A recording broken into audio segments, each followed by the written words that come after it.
Hello, welcome to Question and Answer Tuesday.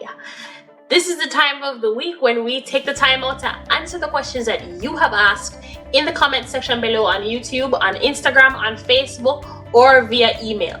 So this question came into us not too long ago after we did our live video, which was good. It was fun. What I will do is to schedule another one and give you guys enough time to put it into your calendar and to show up so that you can speak to me kind of live, join in on our live sessions. So there's 3 questions on here. So here's question number 1. So after getting the postgraduate work permit, you had to separately apply for a work visa. What was the procedure and time frame for that? Did it require sending your passport to CIC, etc. for stamping purposes? And is that visa requirement only for travel purposes in the case that a student wants to remain inside Canada and start working in Canada? Okay, that's just one question. I know I said 3, but that's just one. Second question is, could you share the link to the document that states about travel to the US or another Canadian city on a work permit without a visa? And 3, if one is doing a 1-year Masters of Science program in a Canadian university in which the 3rd term is dedicated to internship, can that be considered as valid work experience towards express entry? I like these questions. I like these questions so much. So let us get into that right now. Take a moment to subscribe.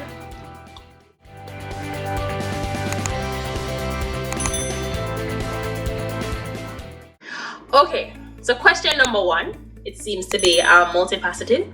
So it has several questions within it. So after getting the postgraduate work permit, you had to apply separately for a work visa. Yes. A postgraduate work permit or any kind of a work permit or study permit is just a permit that allows you to work in the country. It is not a travel document. So if you have a work permit and you want to leave the country, in order to re-enter, you need a visa to re-enter, not a work permit. After I got my postgraduate work permit, I had to apply for a work visa in order to travel to Jamaica or wherever the hell I wanted to go. Right? What was the procedure and time frame for doing that? Now the procedure is very similar to applying for a student visa, where they will ask you the questionnaire. They're running through a questionnaire like, oh my gosh, what are you now? Are you a student? Are you a worker? Are you living in Canada? What is your intentions? All of that stuff. They require less documents because you're already in Canada. They already have a bunch of information on you. So it's a relatively simpler visa process as compared to the student visa, because with the student visa you're also applying for a study permit and you have to show proof of money. With the work visa you don't have to do that, right? So with the work visa, my process when applying for that was get my work permit first, then I applied for the visa. I don't know if you can do it together, maybe, but I just waited for the work permit first and then applied for the work visa after. And yes, you have to pay for both of them separately. Even if you apply for them together, you have to pay for the work visa separately. So make sure that you're budgeting for that, unless you want to be stranded in the country and can't leave. Did it require sending your passport to CIC? Yes. But this I find was a very quick process, and the exact processing time will come out in my talking about my entire process from start to finish. I'm going to tell you all of the processing times, all of the requirements, all of this and that, step by step by step by step by step. So look out for that. But I remember it being very quickly because I applied for it maybe when I got back. So at the end of December and got it back early January, considering that there are holidays and all of that wonderful stuff in between, right? Is the visa requirement only for travel? Yes. So the only reason you need to apply for a visa is if for some reason you have to leave the country.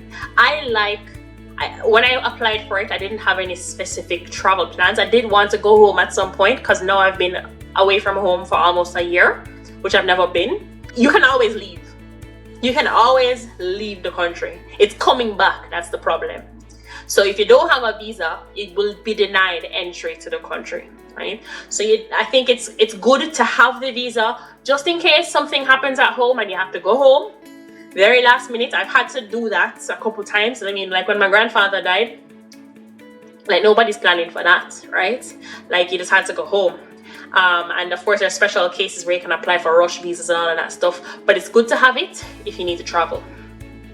So now, the second question she asked is, could you share the link to the document that states about traveling to the US and another Canadian city on a work permit without a visa? So the reason she asks this question is because after I got my postgraduate work permit, it was about Christmas time. So I got it in November and it was coming up on Christmas. And my experience with the study permit is that it took 2 months with my visa. So I never have 2 months to Christmas. So I wasn't even gonna try. So I did a whole lot of research, and it turns out you can go to the United States or and St. Pierre or Miquelon off the coast of Newfoundland in Atlantic Canada. Okay, so the information that we're looking for will be found in the Immigration and Refugee Protection Regulations. And this document speaks to everything about immigration, what's allowed, what's not allowed, and your rights. So within that document, you're going to find a table of contents, and we are looking for Part 9, Division 5. So Part 8, here's Part 9, which speaks to temporary residents, which is you, a student or a worker, anybody who is not here permanently. And Division 5 is temporary resident visa exemptions. Now under that, we're going to look specifically for number 3. And I'm just directing you directly to where the information is, so you don't have to search for it. So under Division 5, we're going to look for number 3. And number 3 says, a foreign national is exempt from the requirement to obtain a temporary resident visa if they are seeking to enter and remain in Canada solely. And then we're going to jump down to section F, A, B, C, D, E, F. Solely to re-enter Canada following a visit solely to the United States or St. Pierre and Miquelon if they have held a study permit or a work permit that was issued before they left Canada on such a visit, or were authorized to enter Canada, remain in Canada as a temporary Canada resident, and returned to Canada by the end of the period initially authorized by their stay or any extension to it. So before the work or study permit expires, and if you have a work or study permit. And St. Pierre or Miquelon is a overseas French territory off the coast of Newfoundland, which is a Canadian province. So it's a Canadian province in the East Coast in Atlantic Canada, and it is right off the coast of that, but it is owned by the French. And so that's the information there that says you can go to the United States, most importantly, and re-enter if you have a work permit or study permit and you don't have a temporary resident visa, because it is exempt in that situation. If you're trying to go to any other country and you're trying to re-enter, you need to have your visa. And note that this requirement is just about re-entering Canada. To go to the United States, you do need a visa to go to the United States. You need a United States visa. But this visa exemption is speaking specifically to you being able to go to the US with your visa, US visa, and come back into Canada without a temporary resident Canadian visa, just to be clear. So what I did was to get my postgraduate work permit in November. I applied for my US visa from within Canada, which was pretty easy and pretty quick. I got an appointment like early December, went and had my appointment, my interview, and got my visa like 3 days after. So I got my US visa because my US visa at the time had expired from within Canada. And I took a bus, a Greyhound bus, to New York to go and spend the Christmas with my family in New York. I wasn't trying to take a plane because I don't know the airplane and airports, and that is kind of, I think that it feels a little bit tricky to me when you don't have a visa to come back, because I feel like those people, they don't understand as much, or you're not on the same you're on the piece of land, but not yet, because it's the immigration people that are in New York that check your paper. So I felt more comfortable on a bus on land, where I look over there and there's Canada and I'm at the border of Canada. And I feel like those people are more understanding. I'm right there. What are you gonna do? Really? So I took a bus. Took a bus to New York, printed out the entire document, just in case anybody give me any problems, because at the end of the day, it is up to the discretion of the immigration officer. Printed all my documents. So when I came back to Canada, I was like, yeah, showed them my work permit. I had no problem, came back into Canada. I didn't even have to pull out my legal documents. So I had a very pleasant experience there, and I'm living proof that it is possible. The third question is, if you do a program in school and it has a co-op or internship component, can you count that towards express entry? No.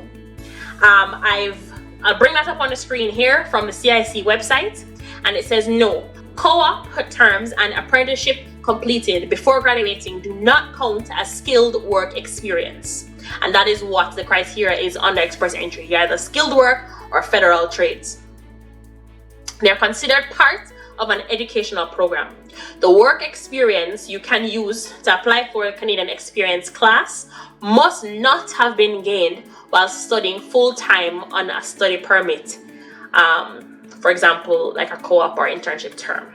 So that's directly from the mouth of CIC, where they're like, no, for it to count, you have had to graduate and obtain your certification stating that you are now a skilled person completing this skilled job.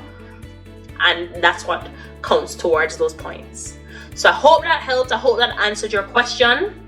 If you can get a job, like a real job, out of school and skip the co-op program, you're better off than doing the co-op. If you can. If you can't get, because you have to pay for the co-op term, like another school term anyway, right?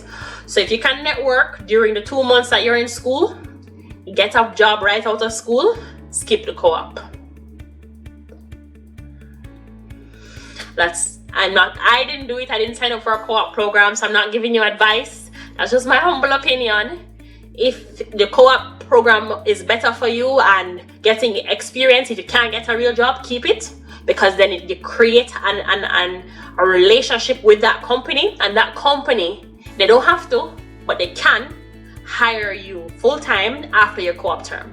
My company has done that for several students who have come through on a co-op program. They came, did their co-op, went back to school, finished school, even a year after, and my company hired them when they applied for a job at my company. So there's benefit to that. It's not a guarantee that every company will do that, but maybe the company will.